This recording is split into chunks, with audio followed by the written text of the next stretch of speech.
सभापति महोदय, मैं बराबर सुन रही हूँ कि महंगाई को लेकर जिस तरह से हमारे प्रतिपक्ष भाई सांसद और बहनें अपने विचारों को इस तरह से रख रहे हैं जैसे भारत में विगत 75 वर्ष में अपना पिछला इतिहास यदि ध्यान देते तो मैं सोचती हूँ कि उनको सोचने के लिए और अपनी विचारों को व्यक्त करने के लिए कुछ लाइन मिल जाती।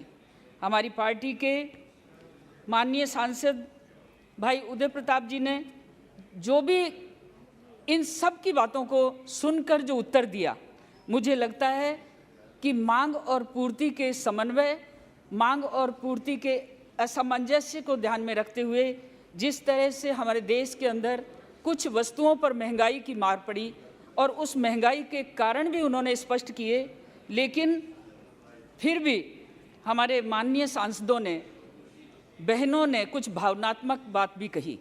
भावनात्मक बात मैंने सुप्रिया जी की सुनी। माननीय सुप्रिया जी बहुत ही वरिष्ठ सांसद हैं, कन्नी मौजी जी वो भी बहुत वरिष्ठ सांसद हैं और बहुत मैं सोचती हूँ कि उन जिनके पावन फटी बिवाई वो क्या जाने पीर पराई।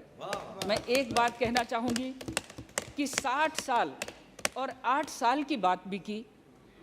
माननीय नरेंद्र मोदी जी के कार्यकाल में 8 साल का जो शासन रहा, गांव गरीब का, हमारे मध्यम वर्गीय परिवारों का, हमारे देश के सम्मान का, हमारे देश की सम्मान को जिस तरह से विश्व आज पहचान रहा है, आप सब यदि ये एहसास करते या अपने आप के मन में झांक कर देखते तो शायद ये पता चल जाता कि वो ज़माना था जब देश आज़ाद हुआ, 33 करोड़ आबादी थी, लेकिन उस समय भी माननीय दिनकर जी ने एक बात कही थी कि स्वानों को मिलता दूध वस्त्र, भूखे बालक अकुलाते हैं, माँ की हड्डी से चिपट निठुर जाड़े की रात बिताते हैं।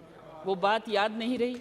यदि वो बात याद रहती तो 60 साल और 8 साल, माननीय नरेंद्र मोदी जी के 8 साल बेमिसाल प्रगति की हमें झलक देते हैं। हमारे राष्ट्र का सम्मान, हमारे गरीबों का सम्मान। और मैं तो यहाँ तक कहना चाहूँगी कि आज कोविड महामारी के बाद भी हमारे देश की अर्थव्यवस्था को जिस तरह से उन्होंने संभाला, उसका एक छोटा सा उदाहरण है कि मई 14 के बाद पहली बार अप्रैल 2022 में महंगाई की दर 8% रही। लेकिन 8% दर को यदि हम नेगेटिव मानते हैं तो मैं उनको ये याद दिलाना चाहती हूँ कि 2009 में 12% से ऊपर चली गई थी और उसके बाद जब हमारे नरेंद्र मोदी जी ने, यशस्वी प्रधानमंत्री ने अपना कार्यभार संभाला, तब 13.50% आपकी दर पहुँच गई थी। और ऐसी स्थिति में हम बढ़ती आबादी, घटते संसाधनों का यदि संतुलन देखें तो इस कोरोना काल में जिस तरह से इस राष्ट्र को संभाला गया, सारी दुनिया उसके लिए दांतों तले उंगली दबाती है। आज हम सब बिना मास्क के बैठे हैं। 200 करोड़ के लिए टीकाकरण की समुचित व्यवस्था करने के बाद हमारे विदेशों में भी इस व्यवस्था तक को, इस टीके को पहुंचाकर उन्होंने वसुधैव कुटुंबकम की एक भावना को भी चरितार्थ किया है। गरीब के खाते में, गरीब किसान की चिंता। आप यदि महंगाई को देखें तो मैं सोचती हूँ कि केवल डीजल, पेट्रोल और गैस के सिलेंडर के नाम पर ही महंगाई पर चिल्ला रहे थे।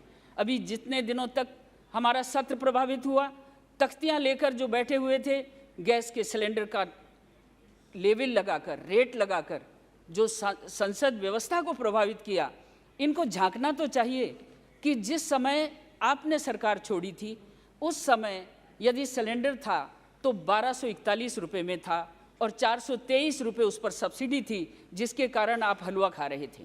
लेकिन सब्सिडी को जिस तरह से हमारे यशस्वी प्रधानमंत्री जी ने सब्सिडी छोड़कर, गैस की सब्सिडी छोड़ने का आह्वान किया, उस समय गरीबों के लिए आज 9 करोड़ गैस कनेक्शन फ्री में मिले। मैं ये भी कहना चाहूँगी कि आप किसान की बात करते हो, किसान के उत्पादन को यदि महंगा हो गया तो आप चिल्ला रहे हैं। ये पूरा सदन जो भी हम बैठे हुए हैं, मैं एक गांव गरीब की, एक अनपढ़ छोटे से किसान की बेटी हूँ, छोटे से किसान परिवार की मैं बहू हूँ। मैं जानती हूँ कि किसान के उत्पादन का दाम जब उसे अच्छा मिलता है तो उसके चेहरे पे रौनक आती है। माननीय प्रधानमंत्री मोदी जी ने एमएसपी की जो वकालत की है, मेरे पार्टी के यशस्वी सांसद ने उदय प्रताप सिंह जी ने जिस तरह से आपको बताया, मैं राजस्थान से आती हूँ, बाजरे की एमएसपी 2300 रुपये करने के बाद राजस्थान की सरकार ने 1 किलो बाजरा नहीं खरीदा। किसानों को 1100, 1200, 1300 रुपये के रेट से उनको बेचना पड़ा।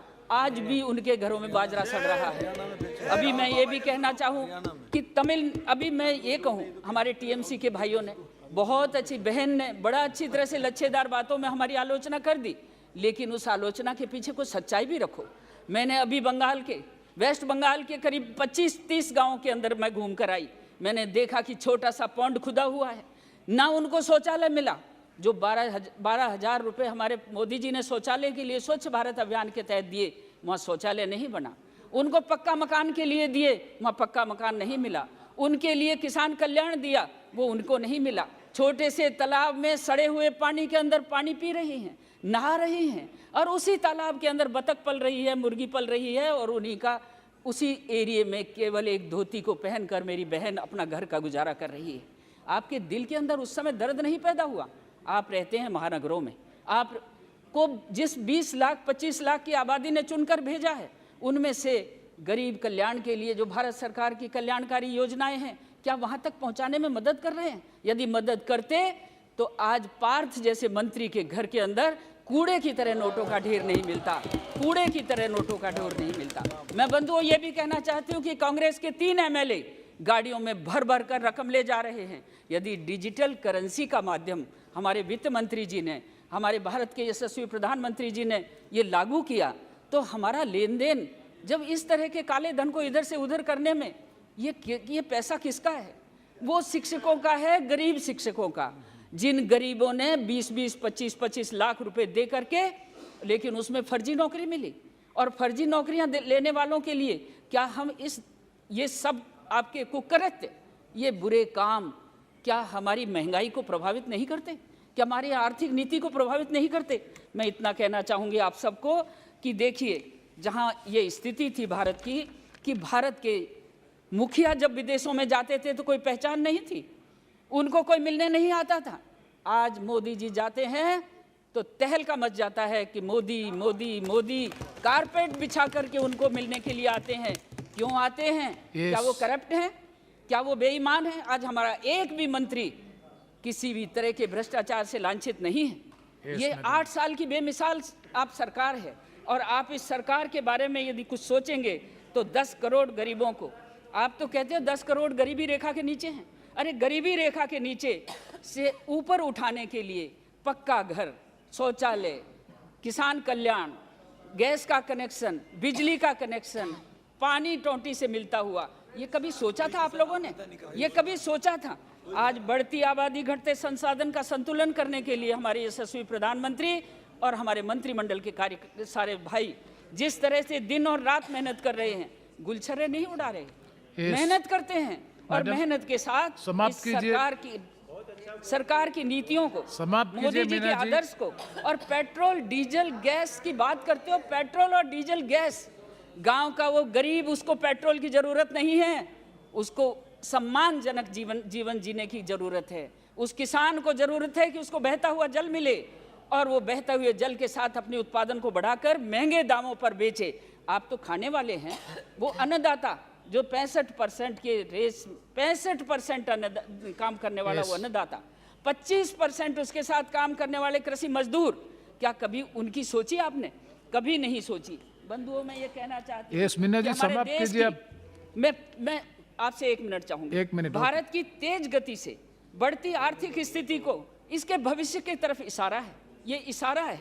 अभी 8 साल में जो काम हुए हैं वो बेमिसाल हुए हैं, और ये भी सही है कि नेतृत्व किसके हाथ में है? एक ऐसे इंसान के हाथ में है जो गरीबी को जानता है, जिसने चाय बेचकर गुजारा किया, सोने के महलों में नहीं रहे। आज जिन लोगों के हाथ में 60 साल तक राज रहा, उनके बाथरूम में सोने की रीप लगी हुई है, ये आप जानते हैं अच्छी तरह से। उनको नहीं इस बात का एहसास। मैं कहना चाहूँगी कि 2014 में केंद्र ने, नरेंद्र मोदी जी की सरकार आने के बाद देश में कि जनता को उच्च मुद्रास्फीति की दर से निजात दिलाने के लिए मैडम, आप ये देखिए कि रिजर्व बैंक के साथ 20 फरवरी 15 को एक मौद्रिक नीति ढांचा करार हस्ताक्षर किए। इस समझौते के अंतर्गत ये तय किया गया था कि देश में उपभोक्ता मूल्य सूचकांक आधारित मुद्रास्फीति की दर 2016 में 6% से नीचे रही थी। और आपको मैं कहना चाहती हूँ, उक्त समझौता देश की मुद्रास्फीति के लिए, भविष्य के लिए एक मील का पत्थर है, जो निस्संदेह हमारे वित्तीय व्यवस्था में, और जिस तरह से आज महंगाई की दर की ऊपर केवल डीजल, धन्यवाद मैम, धन्यवाद, पेट्रोल, गैस करके इस एक मिनट मैडम पड़ेगा। और मैं आपको कहना चाहती हूं कि पेट्रोल के दामों में हमारे देश की बात करते हो, सैकड़ों देश ऐसे हैं जो अभी भी, जिसमें 15 देश ऐसे हैं जो रो रहे हैं, गाड़ियां जिनके घरों के आगे छोड़ दी गई हैं। आप सोचिए, भारत में कोई ऐसा नहीं जिसने अपनी गाड़ी को petrol. Sir, thank you very much, sir, for giving me